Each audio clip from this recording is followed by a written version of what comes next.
Aujourd'hui, je vais vous parler de la sérendipité. Mais qu'est-ce que la sérendipité désigne le don de faire, par hasard et par sagacité, une découverte inattendue et fructueuse, notamment dans le domaine des sciences.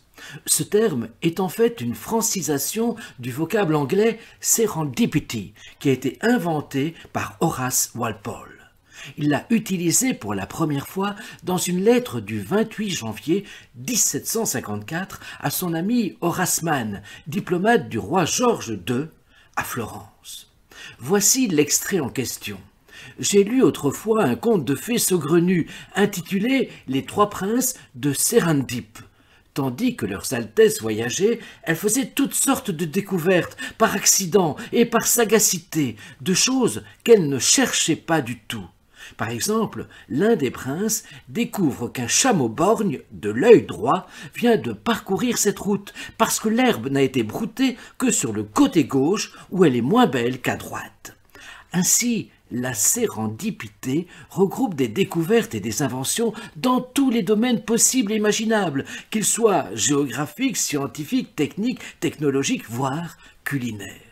Il est bien évident que mon intention n'est pas d'entrer dans tous les détails, mais simplement de citer un ou deux exemples de sérendipité par domaine. Ainsi, géographie maritime. L'Amérique, découverte le 12 octobre 1492 par Christophe Colomb, alors qu'il cherchait à rallier le Japon et la Chine de Marco Polo par le chemin du Ponant, c'est-à-dire par l'ouest. Géographie terrestre. En 1848, James Wilson Marshall, charpentier, construit une scierie dans la Sierra Nevada. À un moment, alors qu'il inspecte le cours d'eau au bord de son atelier, il a l'œil attiré par un scintillement au fond de la tranchée. C'est ainsi qu'il déclenche, malgré lui, la ruée vers l'or de l'Ouest américain. Archéologie. Un exemple tout à fait tournésien.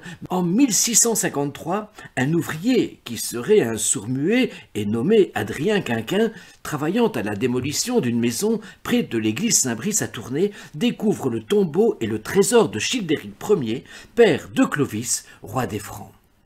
Archéologie toujours. Archéologie bis en d'autres termes.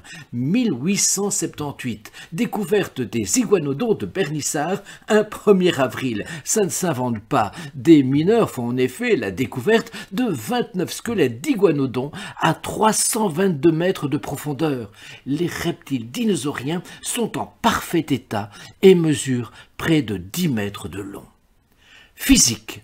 On connaît tous l'événement qui a permis à Isaac Newton, en 1684, de découvrir la loi de la gravitation universelle.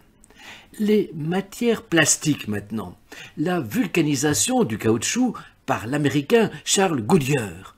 Par mégarde, il pose un morceau de latex recouvert de fleurs de soufre sur un poêle à charbon. Le produit finit par s'enflammer. Dépité par sa maladresse, il jette le résultat par la fenêtre dans la neige.